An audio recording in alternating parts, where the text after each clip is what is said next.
রমজান মাস হলো সংযম, আত্মশুদ্ধি ও মহান আল্লাহর নৈকট্য লাভের মাস।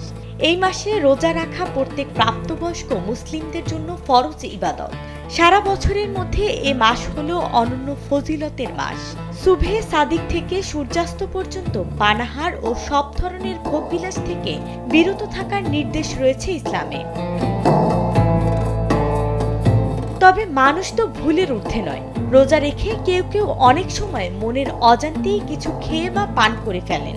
তখন স্বাভাবিকভাবেই মনে প্রশ্ন জাগে, এতে কি রোজা ভেঙে যাবে নাকি রোজা আদায় হয়ে যাবে? জীবন অবাক না করলে কে করবে? 28% মিল্ক ফ্যাটের অবাক করার সাথে ফ্রেশ মিল্ক পাউডার। জীবন অবাক করুক প্রতিদিন। এ নিয়ে অনেকেই জানতে চেয়েছেন, রোজা অবস্থায় ভুল করে কিছু খেয়ে ফেললে রোজা ভাঙে কিনা বা এক্ষেত্রে করণীয় কি? এ বিষয়ে ইসলাম দিয়েছে সহজ ও স্বস্তিদায়ক সমাধান। মহানবী হযরত মুহাম্মদ সাল্লাল্লাহু আলাইহি ওয়াসাল্লাম বলেন, কেউ যদি রোজা অবস্থায় ভুলে খেয়ে বা পান করে ফেলে তাহলে তার রোজা ভাঙবে না। এটি আল্লাহর পক্ষ থেকে তার জন্য রহমতের দান। এমন অবস্থায় মনে পড়ার সঙ্গে সঙ্গে খাওয়া বন্ধ করে বাকি সময় রোজা পূর্ণ করতে হবে। এতে রোজা সহিহ হবে, কোনো কাজা বা কাফারা দিতে হবে না। এছাড়াও ফুকাহায়ে কেরাম বলেন, ভুলবশত পানাহার দ্বারা রোজা ভাঙে না, তবে রোজার কথা স্মরণ হওয়া মাত্রই পানাহার ছেড়ে দিতে হবে এবং মুখ থেকে খাদ্য বের করে ফেলে দিতে হবে।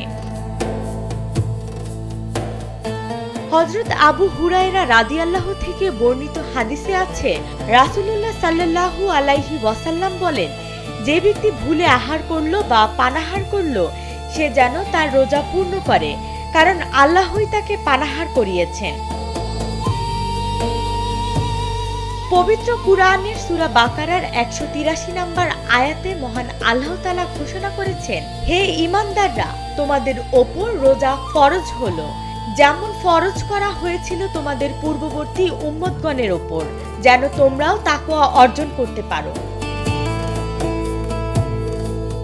এছাড়াও সূরা বাকারার 185 নম্বর আয়াতে বলেন, রমজান মাস হলো এমন এক মাস যার ভেতর কুরআন নাজিল করা হয়েছে, যা মানুষের পথ প্রদর্শক এবং সত্য পথ প্রদর্শনের ও সত্য মিথ্যার প্রভেদ করার স্পষ্ট নিদর্শন। তোমাদের মধ্যে যে রমজান পায় সে যেন তাতে রোজা রাখে।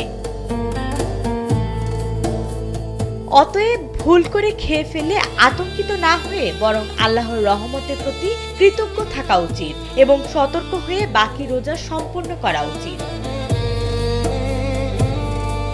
রূপা আক্তার, কালবেলা।